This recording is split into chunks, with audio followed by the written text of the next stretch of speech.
Estimados amigos, bienvenidos a este programa, a este humilde canal. Hoy cuento con una visita especial. Como pueden ver, está a mi lado una de las integrantes de esta mi familia. Ella es Carey, es bastante mansa, vamos a decir, bastante civilizada. Veremos qué da de sí esta visita a lo largo de nuestro estudio en escatología. Espero que estén bien, bienvenidos. Como pueden notar, hay una pequeña modificación en el estudio en el día de hoy y esperamos que sea una ventaja, un beneficio. Ya lo veremos. Tenemos alguna garantía de que sea así, pero necesitamos hacer la prueba. Estamos hoy para continuar con nuestro estudio en escatología. Hemos avanzado bastante ya en la tipología, que es bastante extensa. Vamos a entrar hoy en el estudio de los símbolos. Símbolos y tipología en el estudio de la profecía suelen confundirse. Ustedes saben que nosotros agarramos todo lo que nos suena simbólico, lo metemos dentro de una bolsa y ya está, se terminó. Pero en realidad hay una diferencia cuando tratamos de hilar fino sobre todas estas cuestiones, encontramos diferencias sustanciales. Hoy vamos a pasar no al estudio, pero sí a la observación, a la consideración de lo que son los símbolos. Y tal vez, como no quiero hacerlo muy largo, porque de hecho el apartado de símbolos es bastante corto en el texto, trataremos en la medida de lo posible de buscar algunos ejemplos que nos sirvan como para ilustrar de alguna manera qué es la simbología, cómo se aplica, en qué pasajes. Bueno, ustedes saben que el libro de Apocalipsis está plagado de símbolos.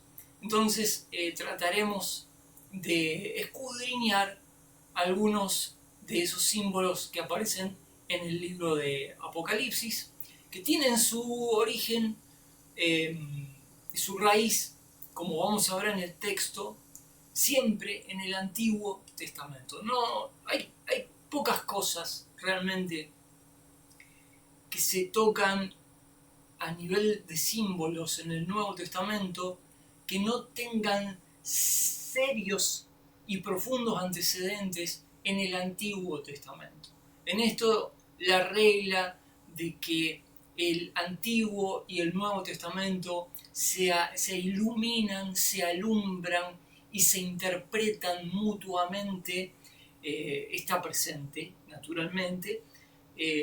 La Biblia, no nos olvidemos, está, podríamos decir, escrita o codificada, si quieren, en un lenguaje denominado relacional. ¿Qué significa esto? Que dentro del contexto de la escritura, de la palabra de Dios, hay una serie eh, de referencias eh, entre las cuales se puede discernir fácilmente el significado de uno u otro pasaje. La escritura se interpreta a sí misma. Esta es una de las cosas más grandes que nosotros vemos en la providencia divina que Dios ha hecho en torno a su palabra. Una palabra que es lo suficientemente profunda, explícita y extensa como para interpretarse a sí misma, lo cual previene, lógicamente, contra las tendencias a buscar interpretaciones de pasajes de la escritura fuera de la escritura.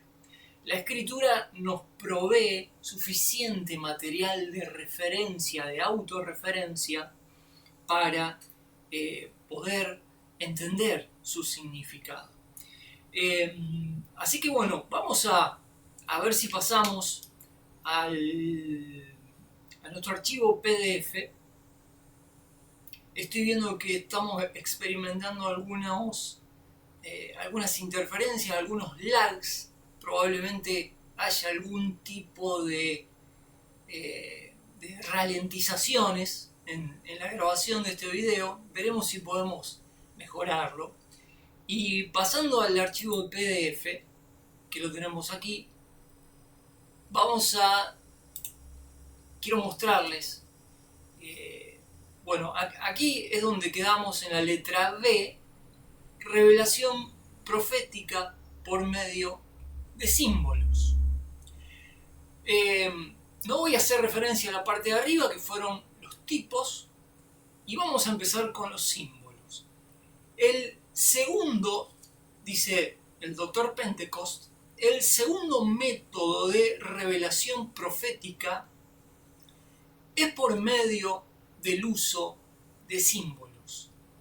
Ram, siguiendo un patrón generalmente aceptado, dice que puede haber 6 clases de símbolos que son proféticos en su carácter. Número 1, personas.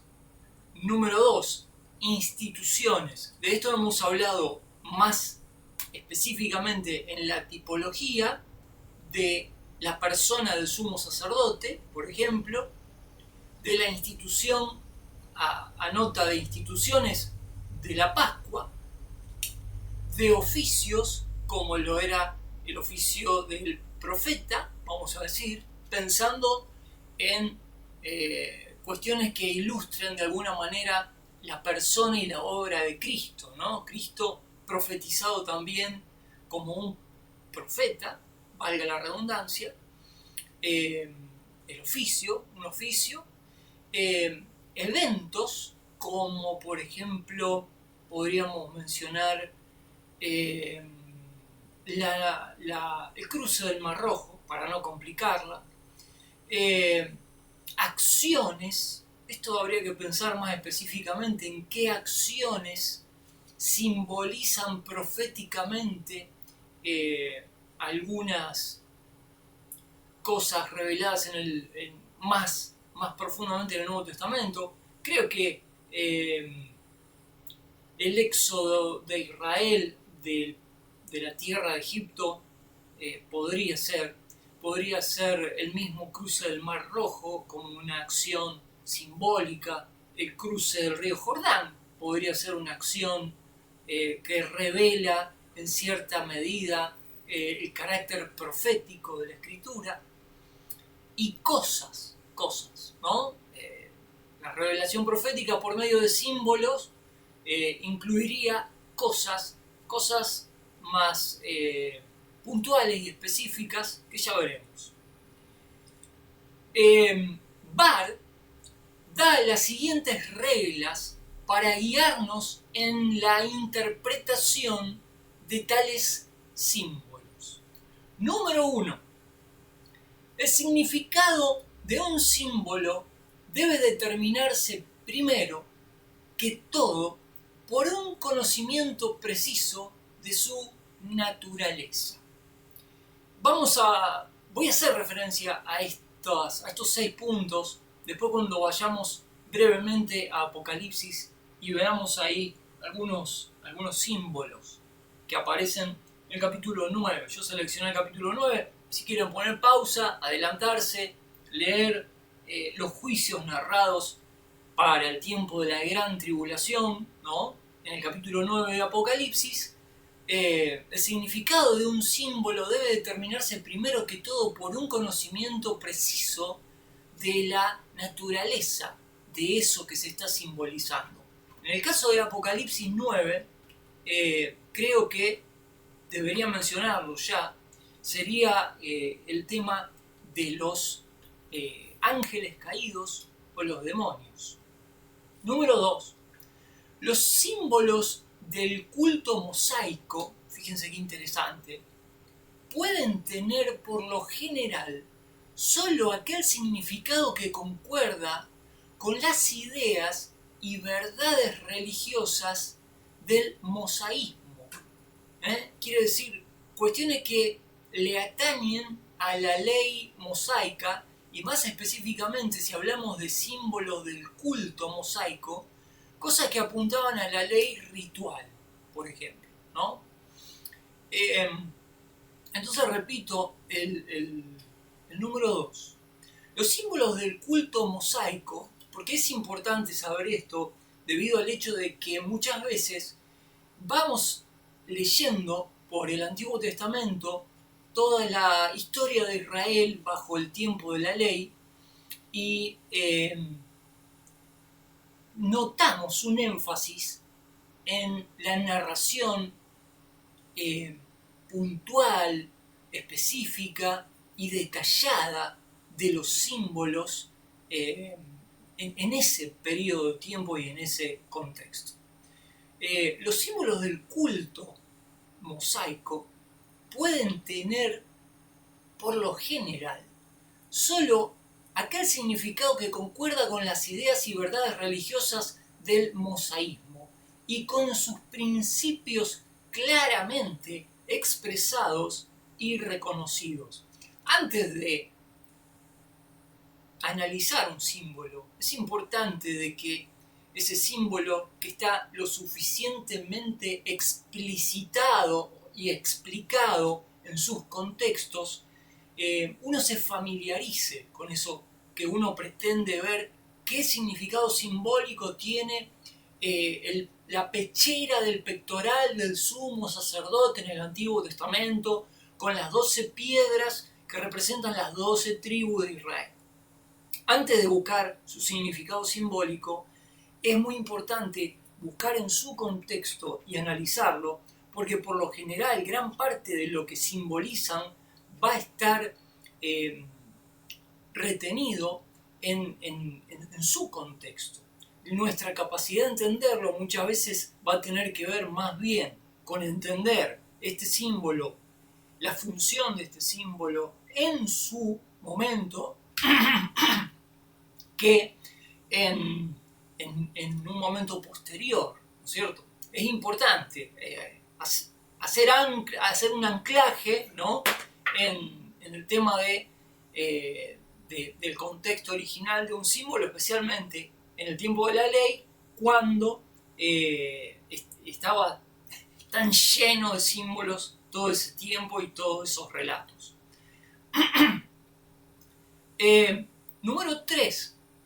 Debe en primer lugar buscarse el significado de cada símbolo por separado, según su nombre. Fíjense qué interesante, son principios para estudiar los símbolos. Número 4. Cada símbolo individual tiene, por lo general, solo un significado. Vamos a repetir esto. Permítanme que me incline para recoger algo que está dando vuelta por ahí. Esto es muy importante. Cada símbolo individual tiene por lo general, solo un significado. Esto es interesante para aquel que esté en el estudio de los símbolos, dar a este principio, número 4, cierta relevancia. Ya verá en la medida en que avance en su estudio de los símbolos por qué es importante tener en cuenta esto. Número 5. Por diferente que sea la conexión en la cual pueda ocurrir, cada símbolo individual siempre tiene el mismo significado fundamental. Qué interesantísimo esto, ¿no? Cada símbolo individual siempre posee el mismo significado fundamental. Es una cosa importantísima. Estoy pensando en algo para ilustrar esto y se me ocurre, por ejemplo, un símbolo que no está muy visto, pero que vale la pena mencionar. En el tabernáculo había una serie de muebles.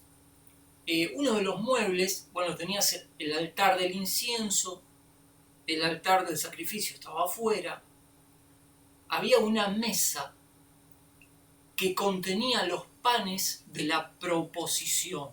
Tengo entendido, si no me equivoco, que estos panes se renovaban diariamente. Aquellos panes son esos panes por los cuales hubo un escándalo cuando David y su hombre tuvieron hambre y se llevaron los panes.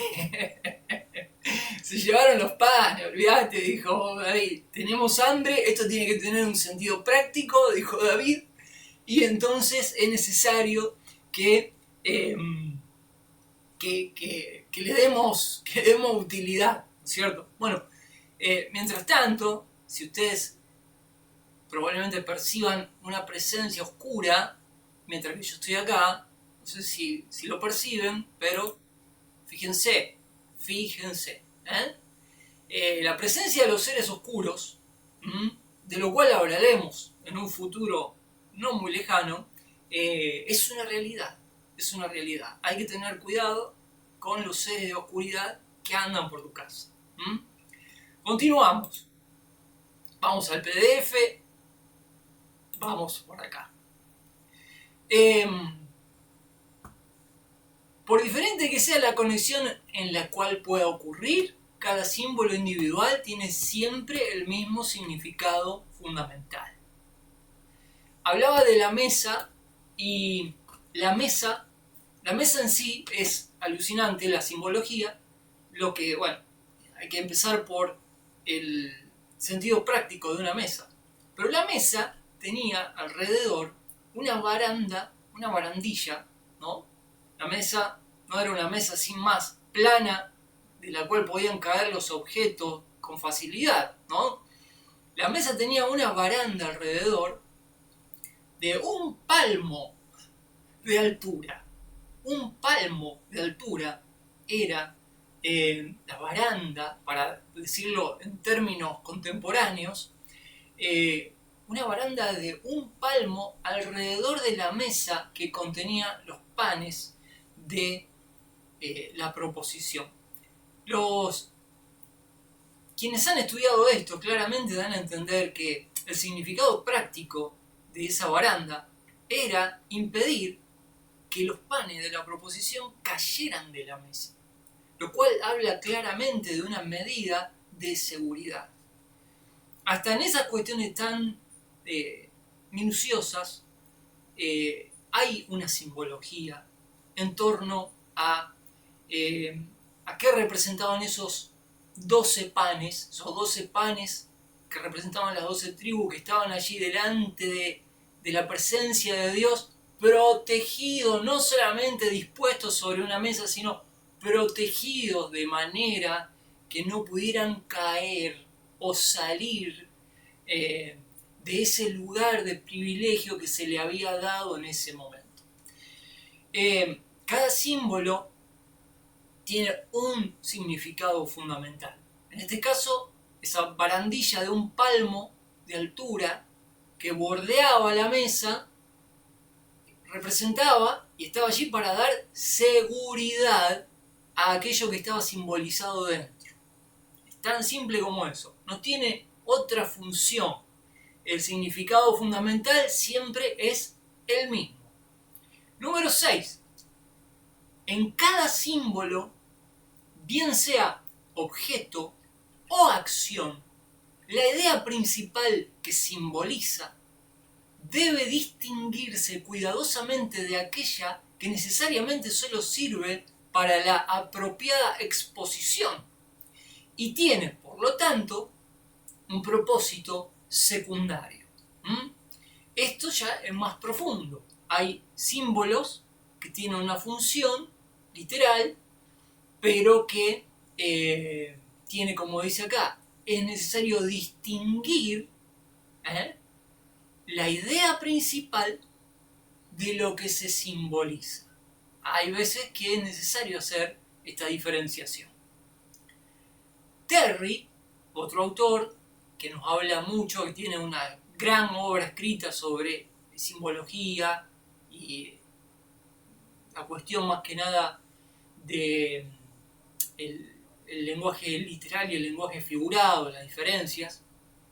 Terry presenta 3 principios fundamentales al tratar de los símbolos. Le escribe: aceptamos los siguientes como 3 principios fundamentales del simbolismo. ¿Cuánto se habla del simbolismo, no? En la escritura, tantas veces, está llena la escritura de simbolismos. Es realmente adecuado para aquel que estudia o pretende estudiar, como yo, las profecías, los canales de revelación contenidos en símbolos. Es necesario darle mucha importancia a los símbolos y tener al menos una serie de principios que te guíen en el estudio de esto, hecho por gente que sepa, ¿no? Estos 3 principios fundamentales, dice Terry, los aceptamos, estamos de acuerdo con que estos 3 principios son muy importantes.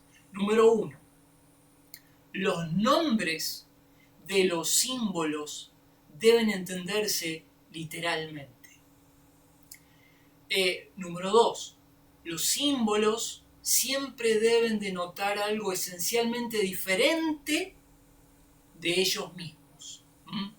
Vamos a ver en el caso de Apocalipsis 9 la cantidad de símbolos que hay para referirse a las características malignas de los ángeles caídos, ¿no?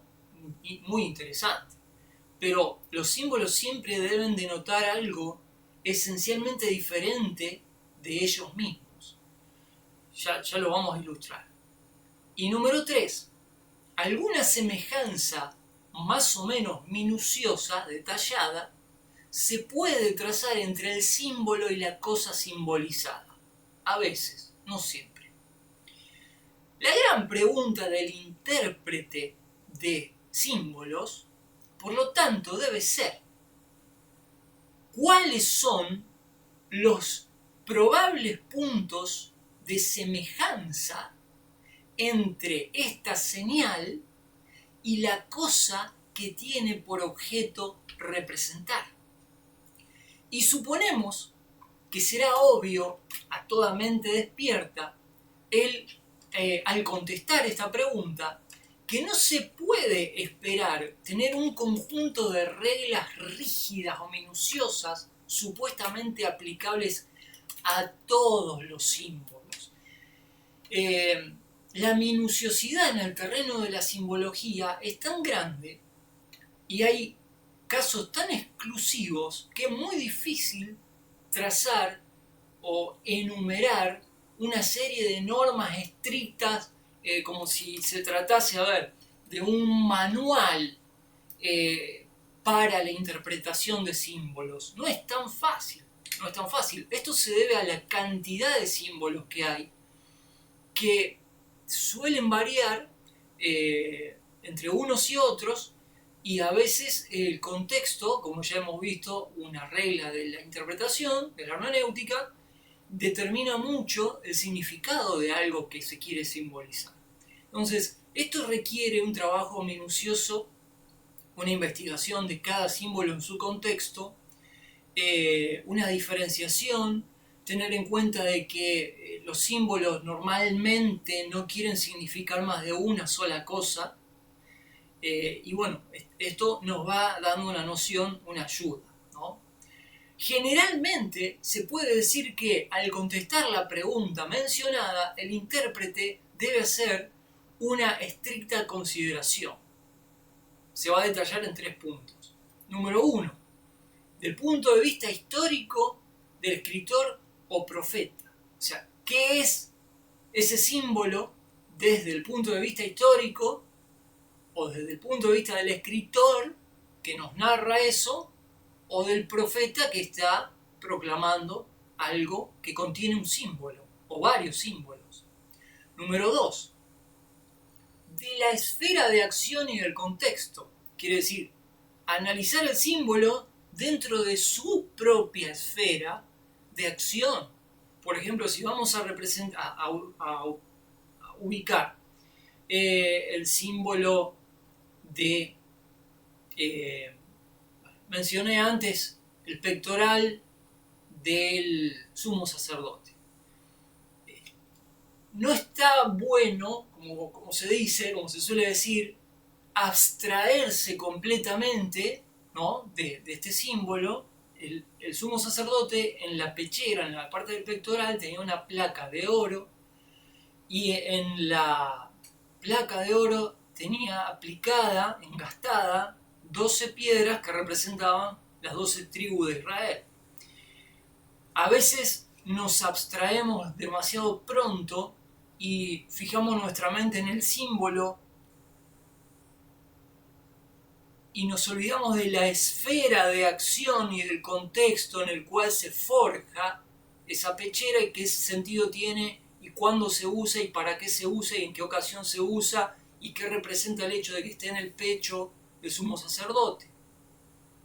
¿Se entiende lo que digo? No abstraerse demasiado cuando se analiza un símbolo, sino quedarse, que es lo que más nos cuesta, no volar, no volar, sino quedarse en la esfera de acción en la que aparece el símbolo y del contexto. Lo de siempre, estamos repitiendo lo mismo de siempre, no olvidarse del contexto, etc. Número 3.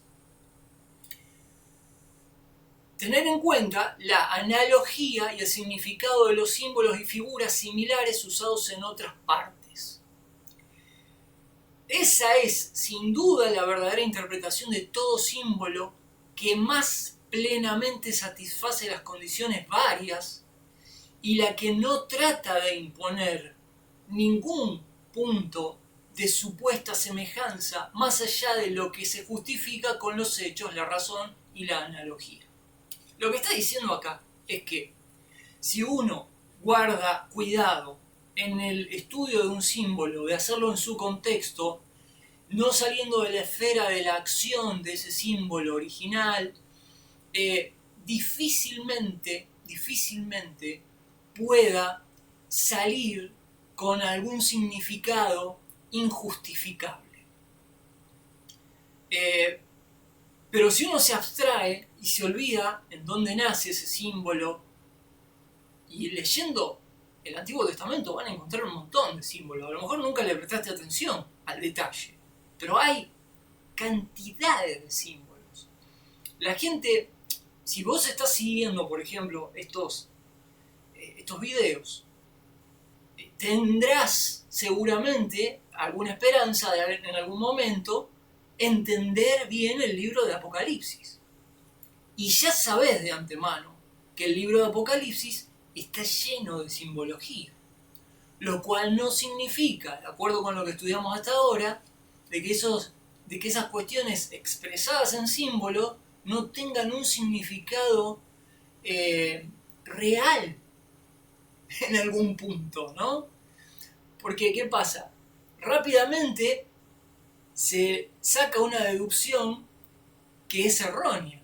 Hay una falla de argumento ahí. Cuando uno dice, bueno, como en el libro de Apocalipsis el lenguaje predominante es el simbólico, esas cosas deben ser alegorías. Nunca va a llegar el Apocalipsis.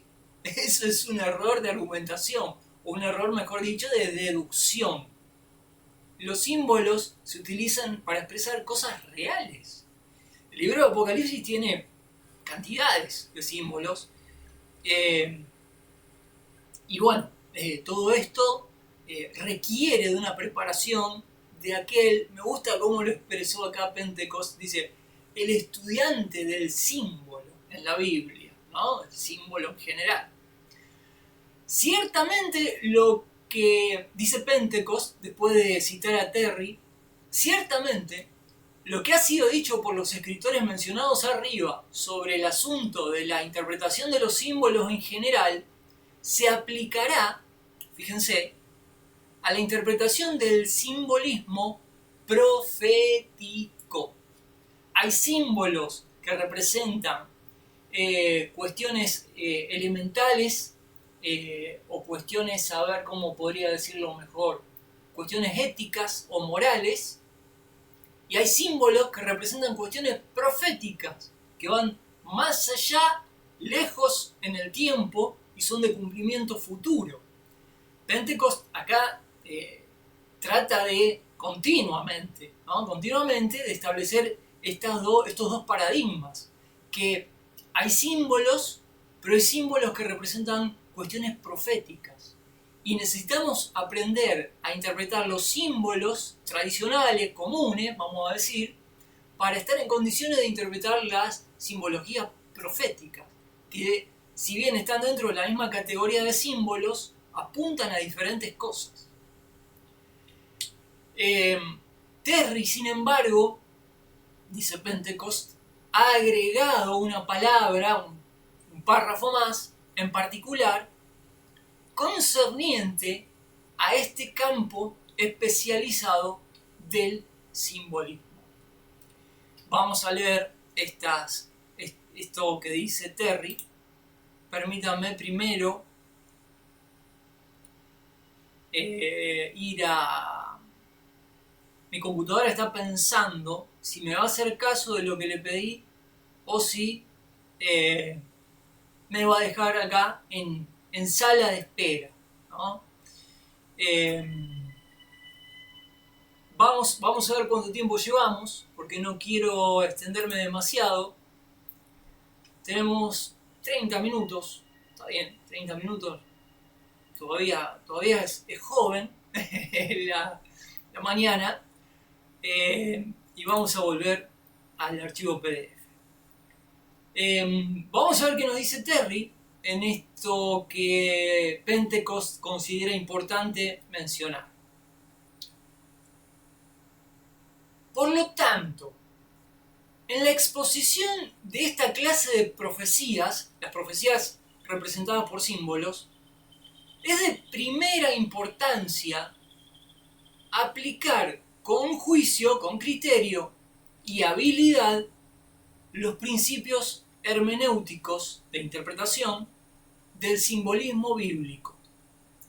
Este proceso requiere específicamente tres cosas. Bueno, vamos a ver qué requiere la interpretación del simbolismo bíblico que Pentecost considera muy importante agregar en este punto acá. Son tres puntos. A ver si los podemos leer detenidamente porque son complejos. Primero, que estemos en capacidad de discriminar, de discernir y determinar claramente las cosas y hechos que son símbolos y lo que no lo son. Hay que aprender a diferenciar lo que es un símbolo de lo que no lo es. Esto es fundamental. A veces los estudiantes llamamos símbolos a algo que puede ser una tipología. Hay tipologías que son símbolos, pero el terreno es bastante escabroso. A veces estamos viendo en algo, en un objeto, vamos a decir, con intenciones de entender su significado simbólico, y realmente después de un buen rato de estudiarlo, te vas a dar cuenta de que ese objeto no representa simbólicamente nada. Debemos tener la capacidad, dice Terry, de determinar claramente lo que es un símbolo de lo que no es un símbolo. Número 2.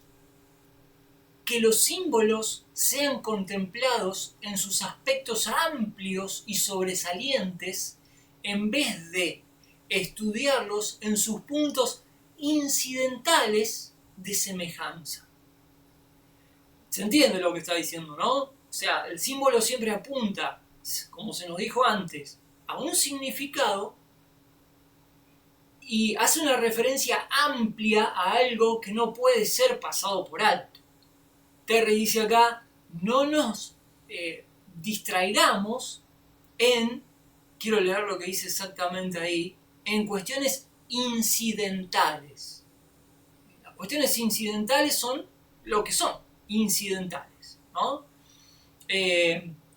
Vayamos a la esencia del símbolo, para no perdernos, ¿no? Número 3, que sean los símbolos comparados ampliamente en cuanto a su significado, en cuanto a su significado y uso general. De manera que se pueda seguir un método, qué bueno esto, de manera que se pueda seguir un método uniforme y consecuente consigo mismo en la interpretación. Es fundamental tratar de sistematizar el estudio de los símbolos.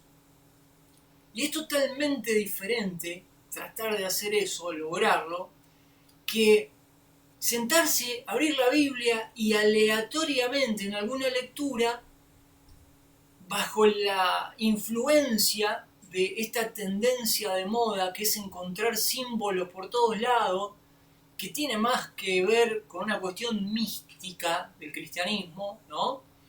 Es decir, de manera aleatoria, esto será un símbolo, ¿no? Fíjate, será un símbolo esto. Bueno, generalmente la gente que sabe nos dice, para que no caigamos en el cachivache, nos dicen, hagan las cosas en serio, respeten el contexto, hagan un estudio comparado, no se detengan en las cuestiones incidentales, no sistematicen. Si vas a estudiar un símbolo, haz un estudio comparado, hacelo en serio, fíjate todas las referencias que están en toda la Biblia sobre el símbolo, agarrá libros de gente que sepa más, no agarré cualquier libro que te encontrés en internet de cualquiera que dice los 99 símbolos más importantes de la escritura. No le des credibilidad a cualquier cosa. Por favor, te pido, ni a mí. Todo lo que yo diga lo tenés que pasar por el filtro de tu propio estudio y ver si realmente todo lo que uno escucha, no puedes dar crédito a todo lo que uno escucha. Uno tiene que tomar las cosas con pinza y verificar. No solamente porque hay gente insidiosa que busca desparramar basura, sino porque en la ausencia de la seriedad de los estudios de esta naturaleza, hay mucho error. Entonces acá lo que vemos constantemente por parte de los que saben es indicarnos que esto debe hacerse de una forma metódica, seria, comparada, etc. Dice, la falta de observar la primera regla era diferenciar entre lo que es un símbolo y no lo es, ¿no? La falta de observar la primera regla conducirá a una confusión sin fin de lo simbólico y lo literal, claramente. La falta de la segunda regla es que los símbolos, a ver si lo podemos resumir, debemos ir a la esencia del símbolo y no a lo incidental del símbolo. La falta de esta segunda regla tendrá la tendencia a magnificar los puntos minuciosos y sin importancia, oscureciendo las lecciones mayores. Eso es lo que no queremos perder, la esencia del símbolo. No importa lo incidental o lo accidental en un símbolo. Son cuestiones secundarias. No solamente perderemos las lecciones mayores, sino que a menudo habrá una tendencia al mal entendimiento del alcance y significado del todo. Y el cuidado en observar la tercera regla, que vamos a resumir, la tercera regla sería la comparación entre símbolos, hacer un estudio minucioso, metódico del símbolo. La falta de esta regla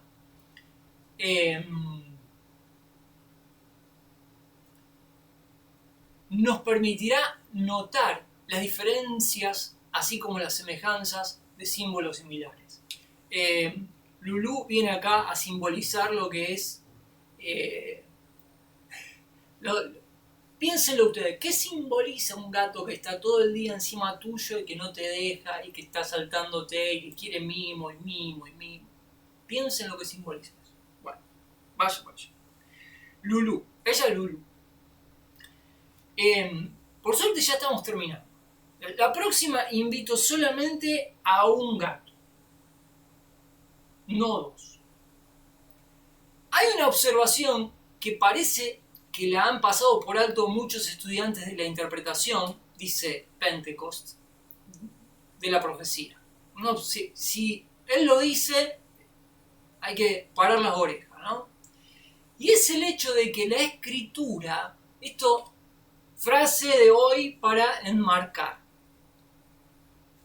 Hay una observación que parece que la han pasado por alto muchos estudiantes de la interpretación de la profecía, y es el hecho de que la escritura interpreta sus propios símbolos. Esto es fundamental. No puede haber, si somos serios, no puede haber un manual hecho por Pepe, por Juan, por Pancho, por Diego. No puede haber un manual no puede haber un manual para la interpretación de símbolos más relevante que la escritura misma. No puede. Salvo que sea una compilación de cosas, de símbolos comparados en la escritura. Bueno, eso sería otra cosa. Eso sería un trabajo bíblico. Pero esto me parece fundamental. Y Pentecost llama la atención. Nos llama la atención a todos aquellos que... Había un comentario el otro día que decía: me gusta la escatología.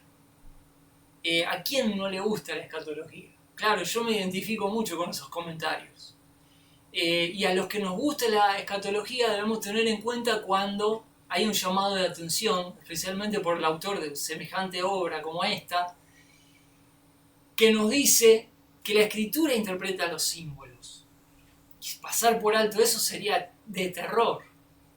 Feinberg dice, y ya estamos llegando al final, algunas profecías son comunicadas por medio de un lenguaje simbólico, pero cuando ese ha sido el caso, los símbolos son explicados en el contexto inmediato.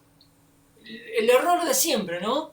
Cortar la lectura y no seguir leyendo, y al no seguir leyendo perderse la explicación que se iba a dar del símbolo.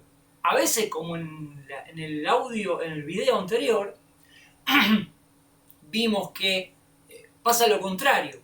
Se entra directamente en un capítulo, en un versículo 11, pero desde el 1 al 10 estaba todo el contexto que explicaba y condicionaba lo que se iba a decir en el 11. Y te leen del 11 en adelante y te matan, ¿no? Entonces, algunas profecías son comunicadas por medio de lenguaje simbólico, pero cuando ese ha sido el caso, los símbolos son explicados en el contexto inmediato, en el libro en el que ocurren. Ahí mismo, ¿no? Siempre está cerca la respuesta. Pero la mayoría yo creo que es un error de... A ver, ¿qué tipo de error sería? Sería un error de procedimiento. Esto sería un error de procedimiento. En el procedimiento del estudio de la escritura, uno nunca debería pasar por alto la lectura de todo el contexto para no perderse la explicación de un símbolo que fue mencionado, que en el mismo libro más adelante, más tarde o más temprano, va a ser explicado. Es un error de procedimiento en el estudio. O en cualquier otra parte de la palabra, no dejando lugar alguno a las imaginaciones del hombre para inventar explicaciones. ¿Cuántas veces me he visto en esta serie de videos, que no son muchos hasta ahora, repitiendo la misma frase de parte de este autor o de otros autores, diciendo que la escritura no deja lugar alguno a las imaginaciones del hombre para inventar explicaciones? Señores,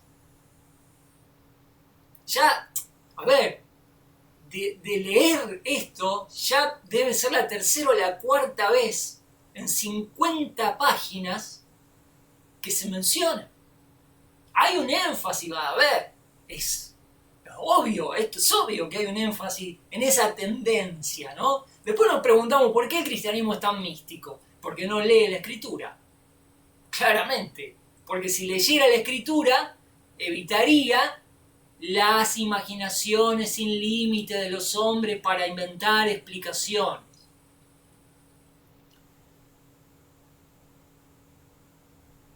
El mismo hecho es evidenciado, esto que acaba de decir, ¿quién fue?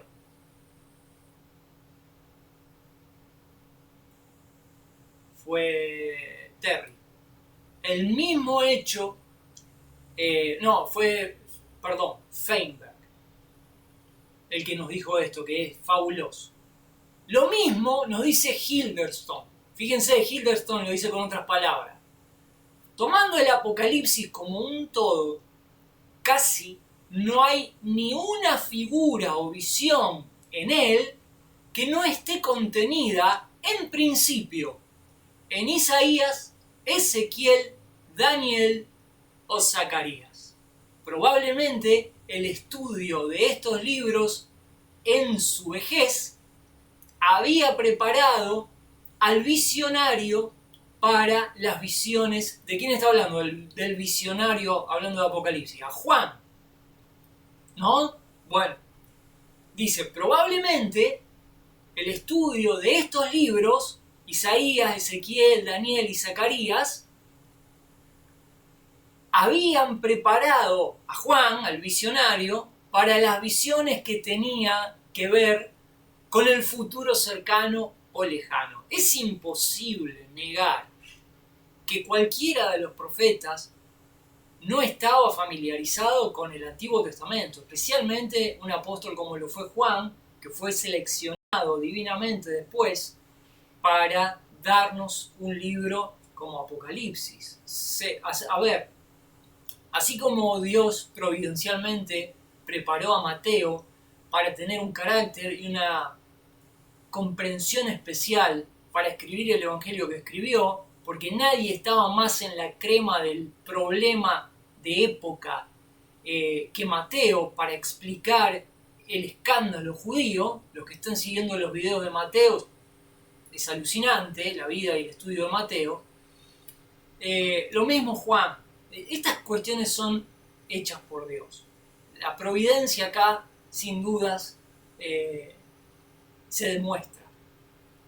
Bueno, terminamos. Ya que esto es verdad, la diligencia, dice Pentecost, en escudriñar la palabra es el precio de la exégesis, de la interpretación precisa de las porciones simbólicas.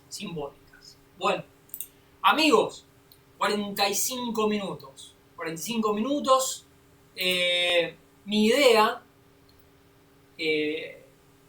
ahí está, la cámara principal. Mi idea era comentarles de Apocalipsis capítulo 9. Hay una serie de pasajes interesantísimos ahí, simbólicos, pero se nos va a hacer re largo. Esto es para 10 minutos, no tiene sentido. Pero bueno, lo dejaremos para más adelante, cuando llegue el tiempo de estudiar Apocalipsis, que lo vamos a hacer, o la próxima, el próximo video, que nos sentamos a abrir este libro del Dr. Pentecost y leer allí. No pretendemos nada más allá de ampliar nuestros horizontes, amigos. No hay otra presunción acá, ¿no? Nadie sabe nada, nadie es un experto. Si yo o alguno de ustedes fuéramos expertos, realmente estaríamos haciendo otra cosa. Acá lo que tratamos de hacer con toda humildad es expandir un poco más nuestro horizonte en la comprensión, del texto sagrado, especialmente en la parte escatológica, que está tan manoseada y que está tan de moda, por otra parte, ¿no? Todo es apocalipsis, ahora todo el mundo en modo apocalipsis. Yo no digo, ojo, yo no estoy diciendo que no haya una relación, yo no estoy, todo lo contrario, por algo me veo impelido a hacer este estudio, porque, claro, escuchando el tipo de análisis que hay, que abunda, sobre la materia, no puedo quedarme de brazos cruzados con mi gato Lulú, con Peludín, y decir, bueno, lo lamento. Si la gente no sabe, no entiende, no tiene un buen libro, una buena bibliografía, yo lo lamento, yo sí. Yo sí, y bueno, la gente que se apañe. No puedo. Tengo que agarrar, invitar a mis amigos acá y montar un estudio y tomarme 3 años, lo hago con todo el placer, me encanta, pero yo no tengo las condiciones y las cualidades para hacer esto. Esto otra vez, paso factura. Hay gente que seguramente no está mirando este canal, pero hay gente que tiene la capacidad de hacer esto y no lo hace. Entonces tengo que yo, y disculpen, tengo que yo agarrar